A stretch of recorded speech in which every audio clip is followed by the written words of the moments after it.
Today is day 1 of my millipede mansion enclosure build. Recently, my coworker gave me a 55-gallon tank that's basically my size, and my plan is to build my millipede co a giant mansion and then get him a little friend. Task 1 is going to be substrate. You would think that substrate acquisition is as simple as just throwing a bag of dirt in an enclosure and you're all good. That's not the case at all. Millipedes actually eat their substrate, so it has to be nutritious. You can purchase pre-made millipede substrate online, but I was not about to spend $300 on dirt, so I'm making it myself. To do this, I drove to my nearest pesticide-free oak tree and I started collecting leaf litter and decaying wood. For the wood, you have to make sure it's decaying and crumbly like this so your millipede can properly eat it and so it can be distributed throughout the substrate.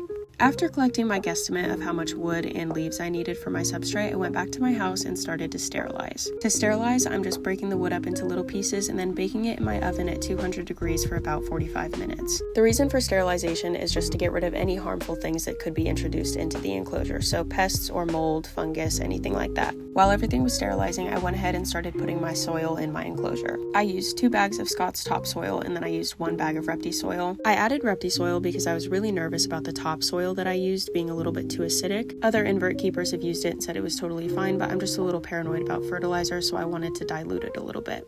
I added in my sterilized wood, leaves, and charcoal, and then I started to break up the surface of the leaves just to make it a little bit easier to mix together. Once I was ready to mix, I added 3 sort of full bowls of water to the enclosure. I started to mix up the substrate and I did not record the whole thing because it took about 30 minutes and I was dead tired by the end of it. This is the texture and the moisture that we have after the first mix. I'm going to let this sit overnight and then come back tomorrow for day 2. Thanks for watching.